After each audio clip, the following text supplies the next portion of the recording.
Well, thank you, everyone. It's a pleasure to be here in Greece. What I would like to give you today is a bit of case history, presenting an example from Denmark, how the regulation was made of the online gambling market quite recently, and try to bring it into a Greek context. Before I go into details, I would like to give you a bit of background of who I am and what I represent. I represent the Danish online gambling trade, so the major gambling operators in Europe that are now licensed in Denmark, operating legally. Before that, I used to work as a regulator for the Danish Gambling Authority, and I was much involved in drafting the new online gambling reform in Denmark back in 2009, 2010. So I've tried to be on, if you can say, both sides of the fence. It takes quite a long time to make a good gambling regulation. It takes quite a long time to find that there is a problem with the existing gambling regulation. I think we already in Denmark found out back in 2004, 2005 that there was a problem here. We saw that the black market was growing, increasing all the time. The national lottery operator could not really keep up with the unlicensed industry, and at one point, the black market for online gambling, that meaning betting and online casino poker, that was actually up to 80% of the whole market. So, you know, if 80% of the market is unlicensed, then you don't have a monopoly. It's an open market anyway. It's just not regulated. So it was clear that a new model was needed, and what was the demand from the politicians was a model that would benefit the consumer and also protect the consumer, would profit, make state profit, and would be viable for the industry to work in, would be attractive for the operators to be licensed for. That was not an easy task. So what was done was that we tried at that time to look at jurisdictions around Europe, trying to pick the good elements from other regulations and bringing it into one consistent regulation for the Danish gambling market. So what the new system was set in place, very like a general overview, is that the new gambling regulation, which was introduced in 1st of January this year, is that it gives monopoly on lotteries for the Danish national lottery operator Danske Spil, and it opens the market for licensing of betting and online casino, including poker.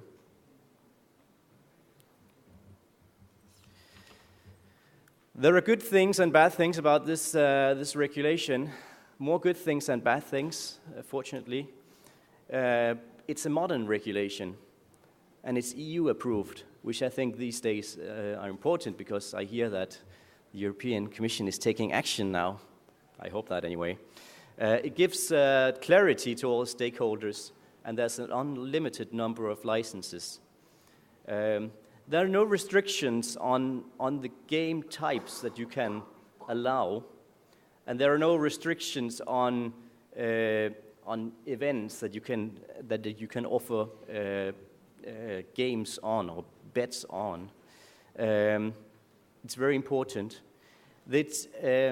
And when you bring international games into a domestic market, it's very important to allow for what we call international liquidity, that you can share the pools from the international operators into one pool. In a very small market like the Danish market, there's simply not enough money to work otherwise. It was really important that that tax was on gross revenue. It's not on turnover. And it was important too that the technology does not have to be placed, the servers doesn't have to be placed in Denmark. So it does not require the industry to duplicate all of what is already done.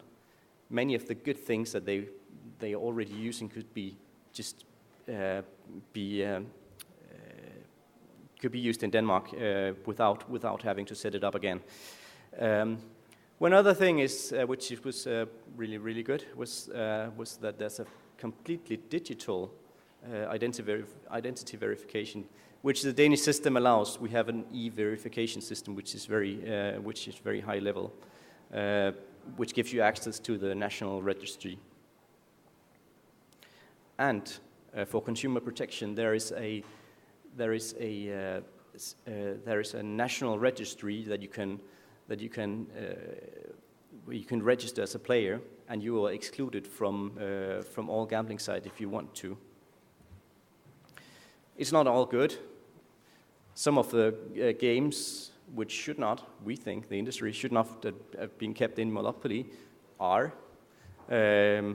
like bingo, horse racing. We would like that to be open market, but let's see where it goes. Perhaps they'll go that way sometime. The national lottery operator was allowed to operate in the market with the new industry operators, and they are doing very well because they have an advantage. I'll come back to that. Taxes could be lower, but 20% is okay. What is the same for every jurisdiction that has license is that there are no harmonization of standards, technical standards. So if an operator in Spain has to apply to something like the e-vault, where you have to put your data into it, even if it's implemented into another jurisdiction, it's implemented in a different way. So you always get to the point where you have to reproduce everything, and it adds cost on the operation. But the good thing, or the most interesting thing for the market, for the industry, was actually, but does this work? This was a pilot. This was a test for the industry. Does it float? And we're getting to a point now where we can determine or whether it's working or not. Because now we have the numbers. At least we have for 3 quarters of the year. We have the numbers, and they look quite consistent now. And what you'll see is that in 2011, and this was before the market was regulated, you would see that we estimated there were 50 million euros on unlicensed illegal betting and 59 million on online casino. And you'll see now that those numbers have moved from the illegal market to the legal market. So it actually does work. Actually, the market that was before, the illegal market that was before the size, as I said, 80%, the gambling authority, the Danish gambling authority, estimates it now to be less than 5%. So all of the illegal gambling market is channeled into a legal framework. It works. Great.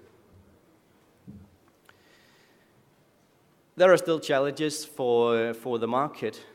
And there are some surprises. As I said, the national operator, which is perhaps a good lesson for new countries that want to license. The national operator that was allowed to compete on the same terms, it's doing really well. It has a good brand, so it's actually possible to make an open market system with a strong national operator. It's doing a bit too well, but we'll work with that.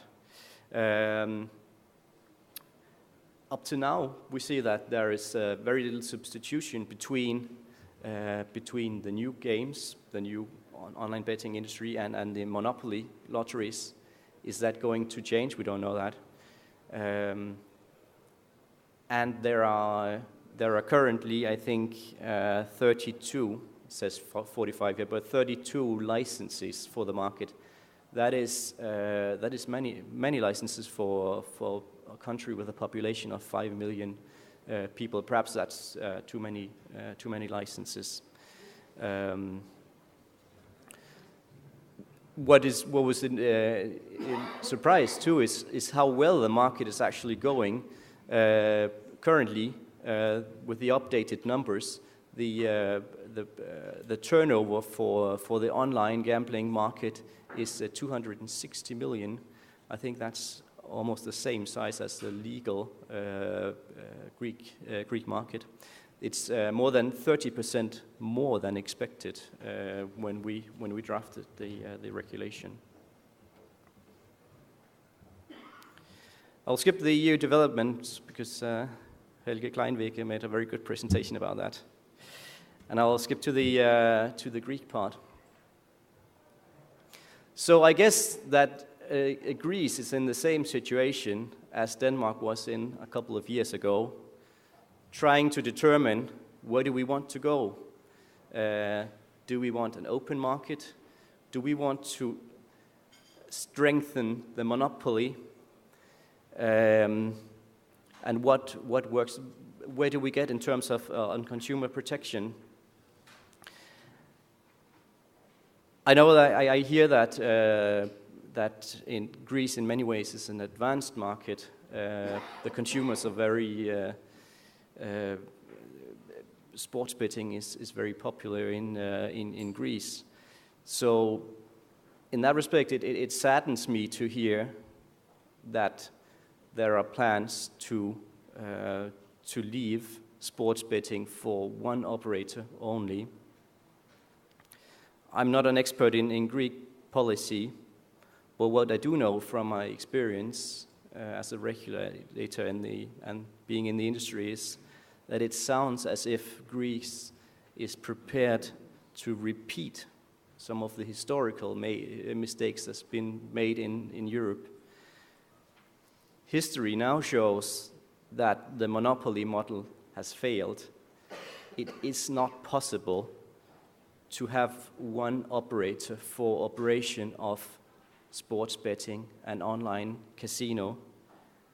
And the reason why it doesn't work is that the consumers, they do not support it. They want more operators. They want more products. So if you only have one operator offering inferior products to the industry operators, the consumers, they will try to find ways around any kind of blocking that you will try to impose on the market. So ISP blocking, it doesn't work on a one license market. Payment blocking, it doesn't work. That is my perception anyway. The other thing is that if consumer protection is the aim, then I ask you, how can you protect the consumers if the consumers are not using the national operator? How can you regulate the market if the players are not playing regulated gambling companies? My answer is that you cannot. You need to open the market for more operators and a viable consumer-friendly regulation, and then channel the unlicensed market back into a legal frame. And if that system should include a strong national operator like OPAP, then so be it. The Danish example shows that this is possible too. I think a monopoly system is not good for anyone, not for the industry, not for the state revenue on longer term, and not for the consumers. I noted two things from the speech of Mr.